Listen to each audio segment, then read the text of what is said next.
ప్రియులారా, ప్రార్థన చేసుకుందాం. పరిశుద్ధుడా, మీకే స్తుతులు స్తోత్రాలు చెల్లిస్తూ ఉన్నాం. ఈ ప్రాతకాల ఆరాధనలో తండ్రి, మీ సన్నిధి నిత్యము మాతో ఉంచండి. ఆరాధన అంతటలో మహిమ ఘనత ప్రభావాలు మీకు ఆరోపిస్తూ యేసు ప్రభు వారి పరిశుద్ధ నామమున వేడుకొనుచున్నాము తండ్రి. ఆమేన్.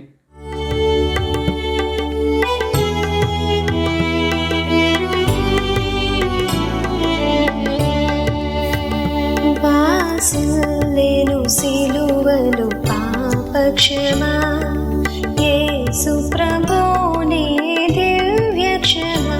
వాసిల్లేను సిలువలో పాపక్షమా, కలువరిలో నా పాపము పొంచి సిలువకు నిన్ను యాహుతి చేసి, కలువరిలో నా పాపము పొంచి సిలువకు నిన్ను యాహుతి చేసి, కలుషహరా కరుణించితివి, కలుషహరా కరుణించితివి.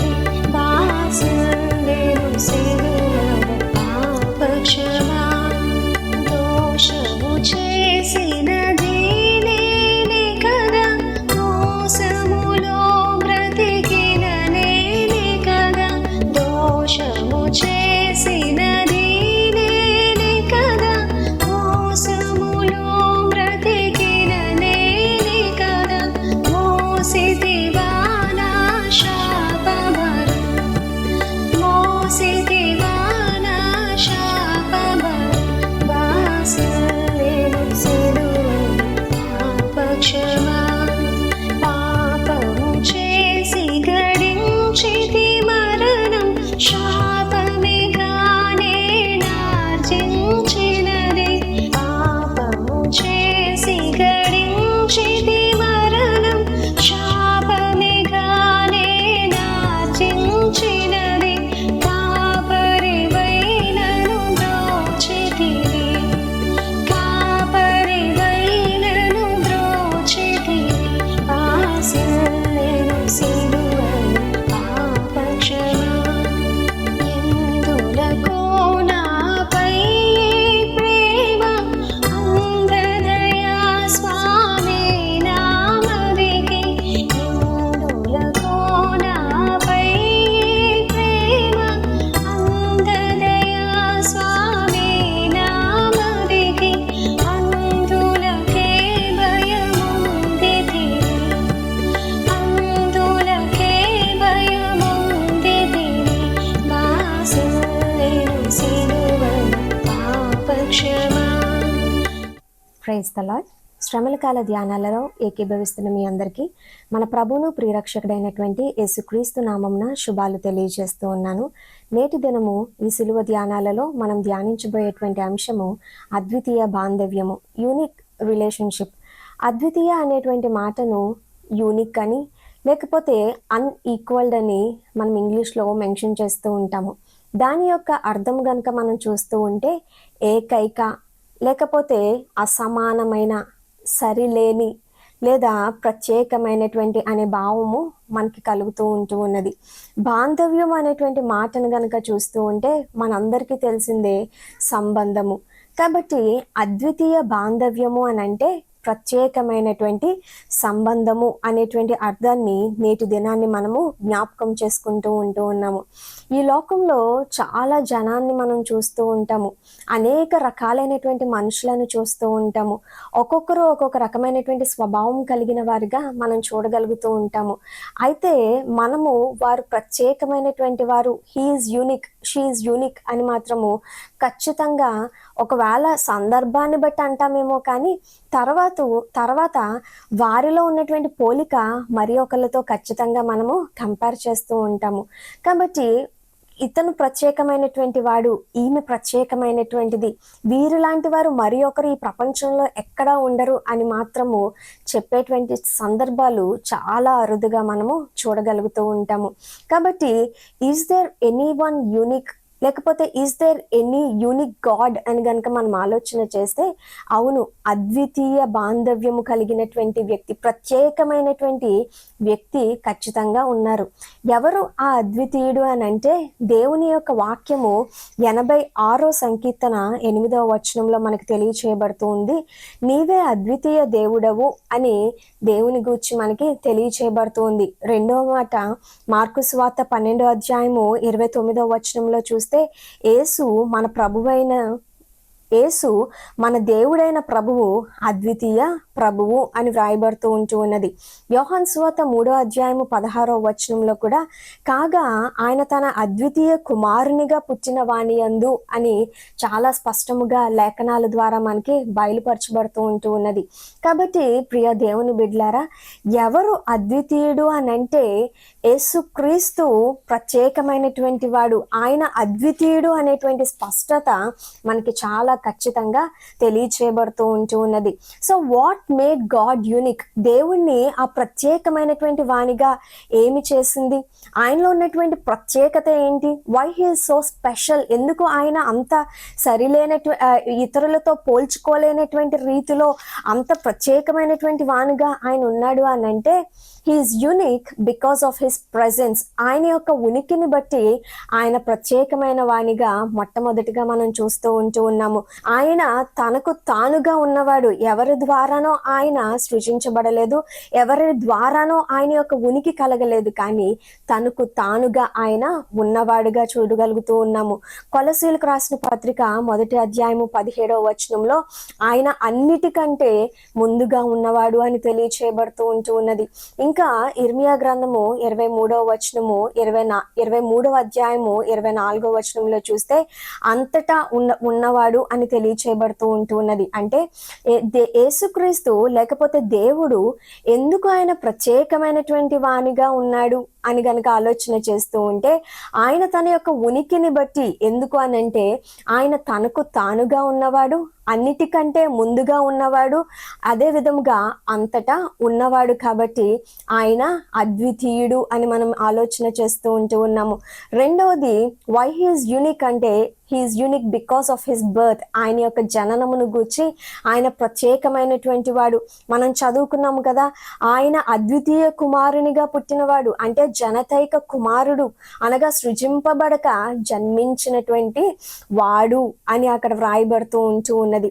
తర్వాత మూడో విషయం కనుక చూస్తే, he is unique because of his purity. ఆయన యొక్క పరిశుద్ధతను బట్టి ఆయన ప్రత్యేకమైనటువంటి వాడు. ప్రియ దేవుని బిడ్డలారా, ఆయనకున్నటువంటి పరిశుద్ధత ఎలాంటిది అని అంటే, కొరింథీయులకు రాసినటువంటి 2వ పత్రిక 5వ అధ్యాయము 21వ వచనంలో తెలియచేయబడుతూ ఉన్నది, ఆయన పాపము ఎరుగడు అని వ్రాయబడుతూ ఉన్నది. తర్వాత రెండవ మాట మనం ఆలోచన చేస్తూ ఉంటే, మొదటి యోహాను పత్రిక 3వ అధ్యాయము 5వ వచనంలో ఆయన పాపము లేనివాడుగా ఉన్నాడు. పేతురు రాసినటువంటి మొదటి పత్రిక 2వ అధ్యాయము 22వ వచనం ప్రకారముగా ఆయన పాపము చేయలేదు అని లేఖనాలు చాలా స్పష్టముగా మనకి తెలియచేస్తూ ఉన్నాయి. అంటే Jesus new no sin, Jesus had no sin and Jesus did no sin. ఆయన పాపము ఎరుగడు, ఆయన పాపము లేనివాడు, ఆయన పాపము చేయలేదు. ప్రియ దేవుని బిడ్డలారా, కాబట్టే ఆయన ప్రత్యేకమైనటువంటి వాడు. నాలుగో విషయము, వై హీఈస్ యూనిక్ అంటే, ఆయన తన యొక్క శక్తిని బట్టి, because of his power he is unique. ఆయనకు ఉన్నటువంటి ఆ శక్తిని బట్టి ప్రత్యేకమైన వానిగా మనము చూడగలుగుతూ ఉన్నాము. ఏంటి ఆయనకున్నటువంటి శక్తి అని అంటే, కేవలము అద్భుతాలు చేయడము, ఆశ్చర్యకార్యాలు చేయడము ఇవన్నీ కాదు, ఆ వాటితో పాటుగా ఆయనకున్నటువంటి శక్తి మనం చూస్తూ ఉన్నాము. ఆయన మరణమును మృంగివేసినటువంటి దేవుడు, ఆయన మరణమును జయించినటువంటి దేవుడు, అదే విధముగా మరణ భయములో ఉన్నటువంటి పాపిని జీవములోనికి దాటించినటువంటి దేవుడు. ప్రియ దేవుని బిడ్డలారా, కాబట్టి యేసుక్రీస్తు వారు ఒక ప్రత్యేకమైనటువంటి దేవుడు. ఆయన ఎవరికి కూడా సరిపోల్చలేనటువంటి వారు, ఆయన ఎవరికి కూడా సాటి లేనటువంటి ఉన్నటువంటి గొప్ప దేవుడు అనేటువంటి విషయాన్ని మరి ఒక మారి ఉదయకాల సమయంలో మనము జ్ఞాపకం చేసుకుంటూ ఉన్నాము. కాబట్టి ఆ ప్రత్యేకమైనటువంటి దేవునితో మనము కూడా ఒక ప్రత్యేకమైనటువంటి సంబంధము, ప్రత్యేకమైనటువంటి బాంధవ్యము కలిగి ఉండాలనే దేవుడు ఈ వాక్య భాగము ద్వారా ఆయన మనతో మాట్లాడుతూ ఉన్నాడు. నేటి దినము మనకు ఏర్పాటు చేయబడినటువంటి సువార్త వాక్య భాగము మత్తయి సువార్త 22వ అధ్యాయములో మనం చూస్తూ ఉంటే 42వ వచనంలో అక్కడ యేసుక్రీస్తు వారు అడుగుతూ ఉన్నటువంటి ప్రశ్న చూడండి. క్రీస్తును గూర్చి మీకేమి తోచుచున్నది అని ఆయన ప్రశ్నించినప్పుడు అక్కడ ఉన్నటువంటి వారు ఏమని జవాబిస్తూ ఉన్నారంటే, వారు ఆయన దావీదు కుమారుడని చెప్పెను. వారి యొక్క జవాబు ఎలాగుంది అని అంటే, వారు యేసుక్రీస్తును వారి జీవితాల్లో ఎలా చూస్తూ ఉన్నారు అని అంటే, ఒక దావీదు కుమారుడిగా ఆయన జన్మించినట్లుగా మాత్రమే వారు చూస్తున్నట్లుగా మనకి ఈ లేఖన భాగాల్లో కనిపిస్తూ ఉన్నది. అందుకనే దేవుడు ఈ వాక్యము ద్వారా వారికి మరికొన్ని విషయాలు తెలియచేయాలని ఆశపడుతూ ఉన్నాడు. ఆ వారికి మాత్రమే కాదు కానీ ఆయన ఎందుకు ఈ ప్రశ్న అడిగాడు అని అంటే, Jesus want to teach us through this question. మన జీవితాల్లో కూడా మనము ఆయనతో ఎటువంటి సంబంధము కలిగి ఉన్నాము, ఎటువంటి సంబంధము కలిగి ఉండాలని ఆయన ఆశపడుతున్నాడు అనేటువంటిది ఆయన తెలియజేస్తూ ఉన్నాడు. ప్రియ దేవుని బిడ్డలారా, ఇంకా ఆయన అంటున్నటువంటి మాట చూడండి 43వ వచనంలో, అందుకు ఆయన, అలాగైతే నేను నీ శత్రువులను నీ పాదముల క్రింద ఉంచు వరకు నీవు నా కుడి పార్శ్వమున కూర్చుండుమని ప్రభువు నా ప్రభువుతో చెప్పెను అని దావీదు ఆయనను ప్రభు అని ఆత్మ వలన ఎలాగూ చెప్పుచున్నాడు. వారికి ఉన్నటువంటి ఆ యొక్క క్లారిటీ ఏంటి అని అంటే, వారు ఇచ్చినటువంటి జవాబు ఏంటి అని అంటే, యేసుక్రీస్తు వారు కేవలము దావీదు కుమారుడు అని అంటూ ఉన్నారు. మరి దావీదు కుమారుడు అని అంటున్నప్పుడు దావీదు యేసుక్రీస్తుని కుమారుడు అని అనకుండా ప్రభువు నా ప్రభువుతో అనేటువంటి మాటను ఎందుకు ప్రస్తావిస్తున్నాడు అని యేసుక్రీస్తు వారు ఇక్కడ పాత నిబంధనలో ఉన్నటువంటి లేఖన భాగాన్ని ఎత్తి ప్రశ్నించడం మనము చూస్తూ ఉన్నాము. ఈ మాటలు 110వ సంకీర్తన 1వ వచనంలో మనం చూస్తూ ఉంటే, వాస్తవానికి ఈ మాట this is the conversation between father and son. అక్కడ పరలోకంలో ఉన్నటువంటి తండ్రికి అదే విధంగా కుమారుడైనటువంటి యేసుక్రీస్తుకి మధ్యన జరుగుతున్నటువంటి ఒక సంభాషణను గూర్చి అక్కడ దావీదు వ్రాస్తూ ఉన్నాడు. అయితే వారి మధ్యన ఉన్నటువంటి సంబంధము దావీదుకు ఎలా తెలిసింది, దావీదు ఈ మాటను ఎలా రాస్తున్నాడు అని గనక అనుకుంటూ ఉంటే, ఇక వాక్యం మనకు తెలియచేస్తూ ఉన్నది, ప్రభువు అని ఆత్మ వలన ఎలాగూ చెప్పుచున్నాడు.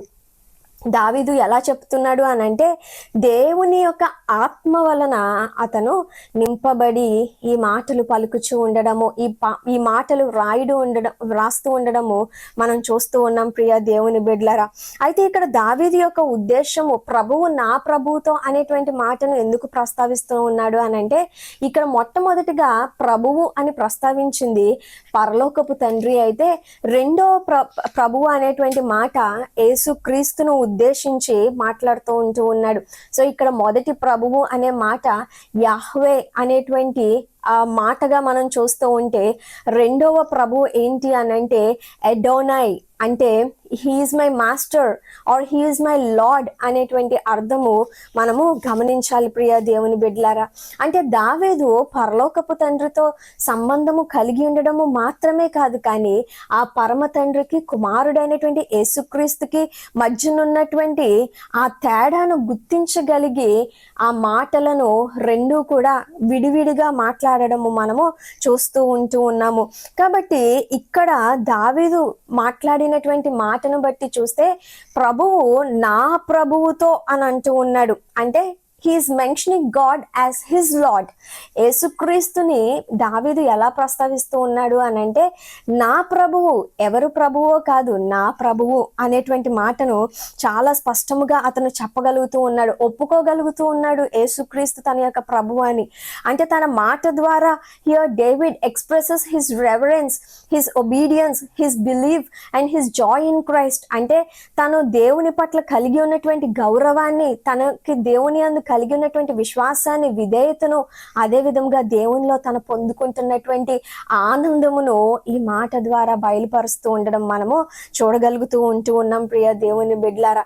కాబట్టి ఈ వాక్యము ద్వారా దేవుడు కూడా మనల్ని కూడా ఆయన ప్రశ్నిస్తూ ఉన్నాడు.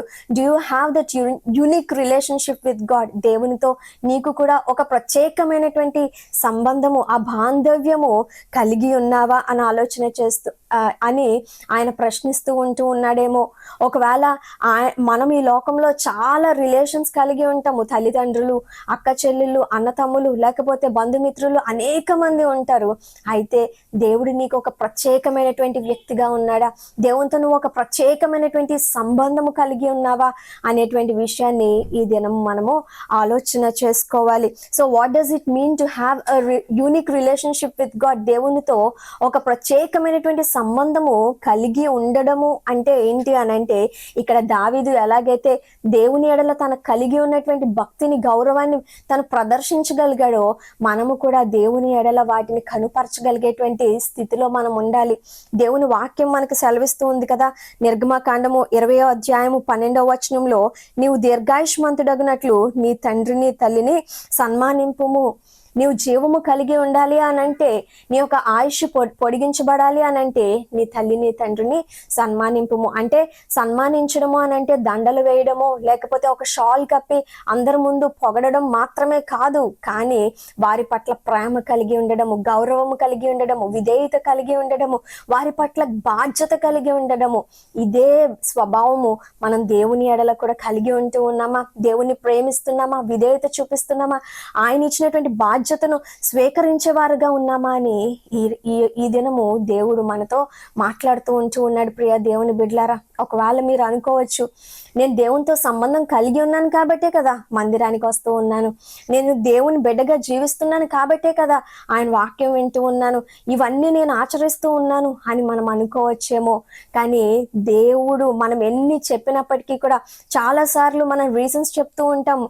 లేదు, నేను దేవునితో సంబంధం కలిగి ఉన్నాను, I go to church regularly, తర్వాత I believe in God, I have been baptized, నేను బాప్తిసం తీసుకున్నాను, దేవుని అందు విశ్వసిస్తున్నాను, నేను దేవుని మందిరానికి వెళ్తున్నానని చాలాసార్లు దేవుని దగ్గర మనము సాకులు చెప్తానే ఉంటాము. అటువంటి పరిస్థితుల్లో దేవుడు ఈ దినము పాత నిబంధన వాక్య భాగము ఇర్మియా గ్రంథము 7వ అధ్యాయము 1 నుండి 8 వచనాలు కనుక మనం చూస్తూ ఉంటే, ఆయన అక్కడ కూడా ఆ మాటలు ఎవరితో తెలియచేయమంటున్నాడు అని అంటే, చూడండి, ఇర్మియా గ్రంథము 7వ అధ్యాయము 2వ వచనంలో, నీవు యెహోవా మందిర ద్వారమున నిలవబడి ఈ మాట అచ్చటనే ప్రకటింపుము అని అంటూ ఉన్నాడు. Stand at the gates of the Lord's house and proclaim this message. ఏమంటున్నాడండి దేవుడు? ఎక్కడ నిలవబడమంటున్నాడు? ఎవరైతే పాపం చేస్తున్నారో వారి దగ్గరికి వెళ్ళు, లేకపోతే పాపులందరూ ఆ స్థలంలో, ప్రత్యేకమైన స్థలంలో ఉన్నారు, అక్కడికి వెళ్ళు అని అనట్లా. దేవుడు ఏమంటున్నాడు అని అంటే, నీవు దేవుని మందిర ద్వారము దగ్గర నిలవబడు, అక్కడ వచ్చేటువంటి ప్రజలకు నీవు ప్రకటించు అని అంటూ ఉన్నాడు. వారితో అంటూ ఉన్నాడు. ఆ భాగంలో 3వ వచనంలో కనుక మనం చూస్తూ ఉంటే, మీ మార్గములను మీ క్రియలను దిద్దుకొనడి అని ఆయన హెచ్చరిస్తూ ఉన్నాడు. ప్రియ దేవుని బిడ్డలారా, మనం ఒకవేళ ఇప్పటి వరకు దేవునితో ఒక సంబంధము కలిగి ఉన్నామని అనుకుంటూనే ఇంకా మన యొక్క అలవాట్లలో మనకున్నటువంటి ఆచారాలను ఫాలో అవుతూ, ఇంకా మన యొక్క పాపపు అలవాట్లతోనే కొనసాగుతూ దేవునితో నిజముగా ఏదో సంబంధం కలిగి ఉన్నాం కానీ ప్రత్యేకమైన సంబంధం కలిగిన వారిగా జీవించలేకపోతూ ఉన్నామేమో. అందుకే ఈ దినము ప్రత్యేకించి దేవుని యొక్క మందిరానికి వచ్చేటువంటి బిడ్డలతోనే ఆయన మాట్లాడుతూ ఉన్నాడు. మన జీవితాలను సరి చేసుకోవడానికి, మన మార్గాలను దిద్దుకోవడానికి ఆయన అవకాశాన్ని ఇస్తూ ఉన్నాడు. కాబట్టి మన యొక్క అలవాట్లను మార్చుకుందాము. చాలాసార్లు ప్రస్తుతము సోషల్ మీడియా, లేకపోతే మనకున్నటువంటి మొబైల్స్, ఇవన్నీ కూడా ప్రజలకి ఎంతో ఆటంకంగా ఉంటూ ఉన్నాయి. వారి యొక్క భక్తిని పాటించలేనటువంటి పరిస్థితుల్లో, దేవునికి భయము లేనటువంటి పరిస్థితుల్లోనికి అవి తీసుకుని వెళ్ళిపోతూ ఉన్నాయి. కాబట్టి ఏ అలవాట్లు మనల్ని ఏలుబడి చేస్తూ ఉన్నాయి. ఎటువంటి అలవాట్లని మనము దేవతలుగా చూస్తూ ఉన్నాం. దేవుని కంటే ముందు ప్రాధాన్యతను వాటికి ఇస్తూ ఉన్నాము. వాటన్నిటిని కూడా విడిచిపెట్టి మన యొక్క క్రియలను దిద్దుకోవాలి, మన మార్గములను దిద్దుకోవాలి అని ఆయన తెలియచేస్తూ ఉన్నాడు. నిజమే, దేవుని మందిరానికి వస్తూ అన్ని పాటించేటువంటి వారికి దేవుని వాక్యం హెచ్చరిస్తూ ఉన్నప్పుడు హృదయంలో నొప్పి కలుగుతూ ఉంటది, నొచ్చుకుంటూ ఉంటారు. కానీ అటువంటి పరిస్థితుల్లో నొచ్చుకొని దేవుని సన్నిధి నుండి వెళ్ళిపోవడం కాదు, కానీ దేవుని సన్నిధిలో ఉండి పశ్చాత్తాపడి మారు మనసు పొంది మార్గాలను దిద్దుకుంటే ఖచ్చితంగా దేవునితో we can restore our relationship with God. దేవునితో ఆ సంబంధాన్ని మరలా పునరుద్ధరించుకోగలుగుతూ ఉంటాము. మనకి తెలుసు కదా, యవనస్తుడైనటువంటి ఒక వ్యక్తి దేవుని దగ్గరకు వచ్చి అడిగాడు, అయ్యా నిత్య జీవం పొందుకోవడానికి నేను ఏం చేయాలి అని అంటే అతను యేసుక్రీస్తు చెప్పాడు, నీకున్నదంతా అమ్మి బేదలకు ఇచ్చి నన్ను వెంబడించు అంటే హృదయంలో నొచ్చుకొని ముఖం చిన్నబుచ్చుకొని దేవుడిచ్చేటువంటి ఆ నిత్య రాజ్యాన్ని పొందుకోకుండా వెళ్ళిపోయాడు. బహుశా యేసుక్రీస్తు దగ్గరకు వచ్చి ఏది కావాలో అడిగి పొందుకోకుండా వెళ్ళిపోయిన ఏకైక వ్యక్తి ఆ వ్యక్తేనేమో. ఒకవేళ అటువంటి పరిస్థితుల్లోనే మనము కూడా అనేక మంది జీవిస్తూ ఉన్నారేమో ప్రస్తుత దినాలలో. దేవుని మందిరానికి వస్తూ అన్ని పాటిస్తూ అన్ని తెలిసిన వారిగా ఉంటూ దేవుణ్ణి అడుగుతూ దేవుడు ఇచ్చేటువంటి ఆధిక్యతను అవకాశాలను పొందుకోలేని స్థితిలో ఉంటే ఈ దినము వాటిని విడిచిపెట్టేటువంటి అవకాశాన్ని దేవుడిస్తూ ఉన్నాడు. ఒకవేళ మన హృదయంలో నొచ్చుకుంటే, మనము హృదయంలో దేవుని వాక్యము పొడవబడినటువంటి స్థితిలో ఉంటే దానిని బట్టి మార్పు చెందేటువంటి వారముగా నాతాను ప్రవక్త దావీదు దగ్గరకు వచ్చి, ఇదిగో ఈ పాపము చేసావు, ఆ మనుషుడవు నీవే అన్నప్పుడు వెంటనే దావీదు తన యొక్క తప్పును ఒప్పుకొని పశ్చాత్తాపడినట్లుగా మనము చూస్తూ ఉన్నాము. కాబట్టి ఎప్పుడైతే మనము కూడా అట్టి పశ్చాత్తాపము మన జీవితంలో పొందుకుంటామో, మన క్రియలను దిద్దుకోగలుగుతామో, దేవుడు ఇచ్చేటువంటి గొప్ప ఆధిక్యతను మనము పొందుకోగలుగుతాము. దేవుడు అంటూ ఉన్నాడు, నా మాటలు మీరు అంగీకరించిన ఎడల నేను మీకు దేవుడనై ఉందును, మీరు నాకు జనులై ఉందురు అంటూ ఉన్నాడు. మొట్టమొదటిగా ఆయన మనకి దేవుడిగా ఉండడానికి ఇష్టపడుతూ ఉన్నాడు. రెండవది, ఆయన ఇచ్చేటువంటి ఆధిక్యత యోహాను సువార్త 1వ అధ్యాయము 12వ వచనంలో, తన్ను ఎందరు అంగీకరించుదురో వారందరికీ, అనగా తన నామమందు విశ్వాసం ఉంచిన వారికి దేవుని పిల్లలగుటకు ఆయన అధికారము అనుగ్రహించును. మనము ఆయన యొక్క బిడ్డలుగా ఉండేటువంటి గొప్ప ఆధిక్యతను దేవుడు మనకి అనుగ్రహిస్తూ ఉన్నాడు. అంత మాత్రమే కాదు, కానీ ఆయన ఆత్మ కలిగినటువంటి వారముగా అబ్బా తండ్రి అని మొరపెట్టగలిగేటువంటి గొప్ప అవకాశాన్ని దేవుడు మనకి అనుగ్రహిస్తూ ఉన్నాడు. ప్రియ దేవుని బిడ్డలారా, కాబట్టి నేటి దినము ఈ యొక్క మాటల ద్వారా ఆయన మనల్ని కూడా ప్రశ్నిస్తూ ఉన్నాడు, క్రీస్తు మీకు ఏమై ఉన్నాడు? మీ జీవితాలలో సర్వాధికారము దేవునికి అప్పగిస్తూ ఉంటే ఆయన మిమ్ములను బట్టి సంతోషిస్తూ ఉన్నాడు. లేదా మీరు కూడా ఆయనను ఒకవేళ దావీదు కుమారుడిగానే కేవలం ఈ లోకంలో ఒక వ్యక్తిగానే చూస్తూ ఉంటే, ఈరోజు అటువంటి స్వభావాన్ని మార్చుకోవాలని, ఆయన ఒక ప్రభువుగా మీరు చూడాలి అని, ఆయనను ఒక ప్రభువుగా అంగీకరించాలి అని తోమా అంటాడు కదా, నా దేవా నా ప్రభువా అని దేవుణ్ణి ఒప్పుకుంటూ ఉన్నాడు. సో మనము దేవుణ్ణి, ఆయన యేసుక్రీస్తు ఆయన ప్రభువు అని చెప్పడము కాదు, ఆయన నా ప్రభువు, నా దేవుడు, హీఈస్ మై గాడ్. మన వారిని మనము ఎంతో ఓన్ చేసుకుని మాట్లాడుతూ ఉంటాం కదా, నా వారు అని. అలాగూ దేవుని గూర్చి కూడా మనం చెప్పాలని ఆయన ఆశిస్తూ ఉంటుండగా ఆయన మాటకు మనము లోబడదాము. ఆయన ఇచ్చినటువంటి హెచ్చరికలను స్వీకరించి మన జీవితాలను మార్చుకొని ఆయన యొక్క ప్రియ బిడ్డలుగా మార్చబడి ఆయన ఆత్మ కలిగినటువంటి వారముగా నడిపించబడుతూ దేవునికి మహిమార్థమే జీవించడానికి పరిశుద్ధాత్మ దేవుడు మనందరికీ తోడేయండి సహాయం చేయను గాక. ఆమేన్. ప్రార్థన చేసుకుందాం. పరిశుద్ధుడా దేవ, ఈ సంవత్సరం మాకు ఇచ్చినటువంటి ఈ మండల కాలం బట్టి స్తోత్రాలు. వాక్యమును దీవించండి నాయన, ఫలింప చేయండి దేవా. మా హృదయాల్లో గొప్ప మార్పు మా జీవితంలో పశ్చాత్తాపం కలుగుచ్చు. పరీక్షలు రాస్తున్నటువంటి 10th క్లాస్ ఇంటర్మీడియట్ తదితర పరీక్ష రాస్తున్న బిడ్డలను దీవించండి. బలహీనులైనటువంటి వారు ప్రభా, ఇదిగో తండ్రి గుండె బలహీనతగా ఉండి నాయన అనారోగ్యంతో ఉన్నటువంటి బిడ్డలు, యాక్సిడెంట్ అయిన బిడ్డలు, హాస్పిటల్లో ఉన్న బిడ్డలు, ఇంటి దగ్గర ఉన్న బిడ్డలు స్వస్థత కలుగుచ్చు. యేసు ప్రభు దివ్య నామమున వేడుకొనిచున్నాము తండ్రి. ఆమె. పరలోకమందున మా తండ్రి, నీ నామం పరిశుద్ధపరచబడనుగాక, నీ రాజ్యం వచ్చునుగాక, నీ చిత్తం పరలోకమందున వేర్చినట్టు భూమి అందు నెరవేరునుగాక. మా ఇందిన ఆహారం నేడు మా దయచే, మా ఏడల అపరాధం చేసిన వారిని క్షమించిన ప్రకారముల అపరాధము క్షమించము, శోధంలోని తెక్క కీడును తప్పించము. రాజ్యము, శక్తి, మహిమ నిరంతరము నీవే ఉన్నవి. ఆమేన్. మన పరమ తండ్రి అయిన దేవుని యొక్క ప్రేమయు, ప్రభువైన యేసుక్రీస్తు ప్రభు కృపయు, పరిశుద్ధాత్మ యొక్క అన్యోన్య సహవాసము, ప్రాతకాల ఆరాధనలో ప్రభువుని ఆరాధిస్తున్న ప్రతి కుటుంబానికి తోడుగుండి సంరక్షించి కాపాడునుగాక. ఆమేన్.